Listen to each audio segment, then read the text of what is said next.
A lot of people wonder, like, what is the deal with all the cardboard on campus? And we were saying the other day, we get a lot of cardboard here because it's a large institution. Cardboard is our alternative to tilling, and it's also something that we use for sheet mulch. We use it to suppress weeds and add organic matter to the soil and hold moisture. It prevents evaporation. Now, it slows down the infiltration of moisture, but it slows it down a lot more from evaporating later on because it is permeable.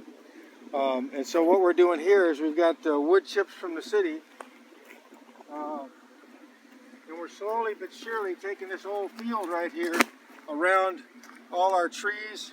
And like, this is a New Jersey tea bush. We've got which is a nitrogen fixer, and then we've got numerous nuts and berries planted among the trees.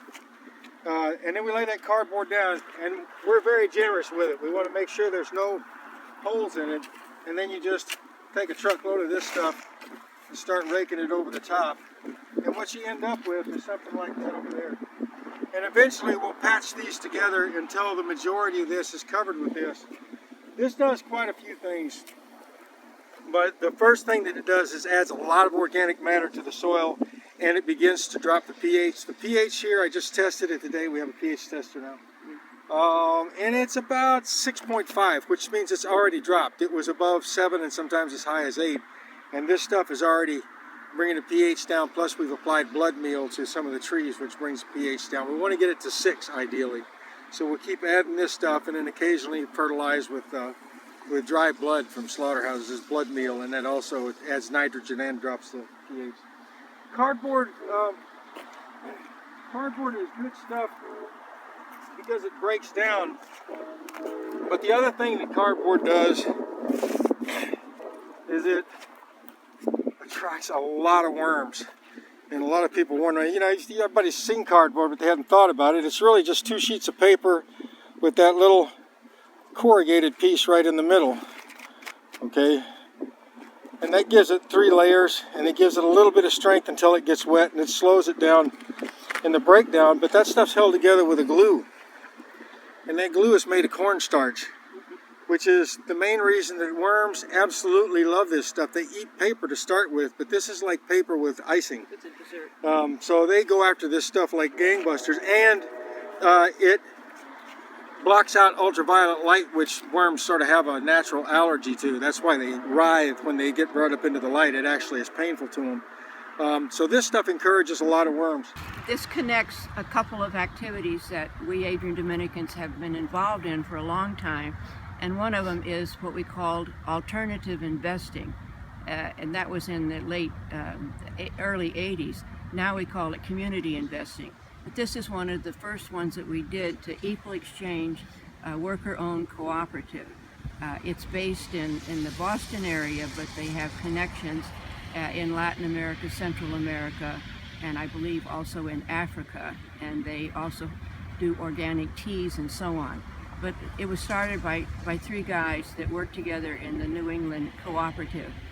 And so they wanted to do this. And we were reluctant at first to lend them the money. We thought those guys can get it somewhere else. But then we changed our minds, and we were the first religious institution invest in equal exchange. And so it's so nice for me to see these boxes with their coffee as part of the mulching here. So it kind of connects the activities of trying to be socially responsible investors, as well as not letting things go to waste. So we're happy to be able to say that no cardboard leaves the campus. Let's just also just point out here, there's places we'll leave open. Like in this case, we're going to leave some places open if we see something we like. This is yarrow. It attracts pollinators. It's a good companion plant because it also repels some pests. And it also has medicinal value. If you ever are cut and bleeding, you can take this yarrow leaf and put it on the bleeder, and it'll cause it to coagulate much more quickly, so it stops bleeding. One of the things this cardboard and sheet mulching does is prevents us from tilling.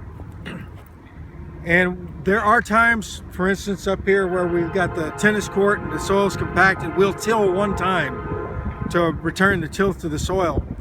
But conventional agriculture with tilling is responsible for about a third of all the greenhouse gases in the world. In particular, people always think it's just carbon, but it's also nitrous oxide.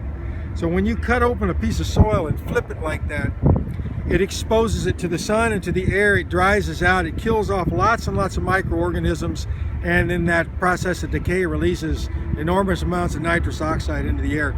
A third of it comes from agricultural processes, and over 80% of that is nitrous oxide simply from tilling.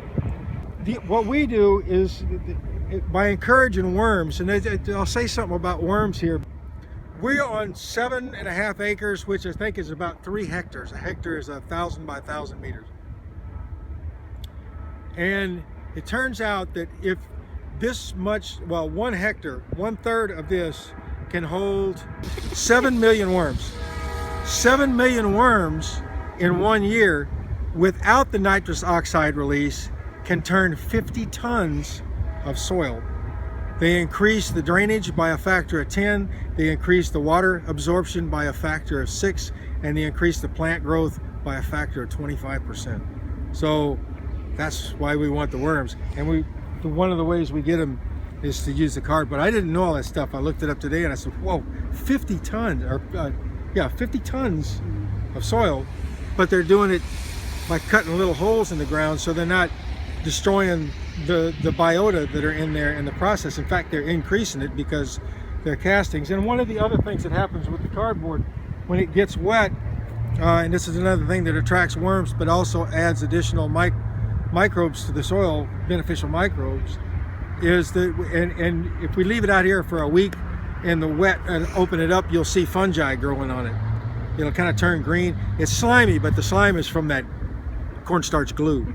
But the fungi attract bacteria that eat the fungi, and then the worms come to eat the bacteria. So it really is just a symbiotic process where this whole thing about stacking functions really goes to town. So if people are wondering now why are we keeping all that cardboard and why is it showing up in all these weird places, that's what we're doing with it.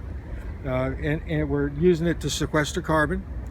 If we put that into a landfill and bury it, there's an anaerobic process that turns it into methane, the most potent greenhouse gas there is, I believe. And instead we take, it doesn't turn into methane, and it returns carbon to the soil through this process of fungi, bacteria, worms and whatnot, breaking it down and pushing it back into the ground where it can be used.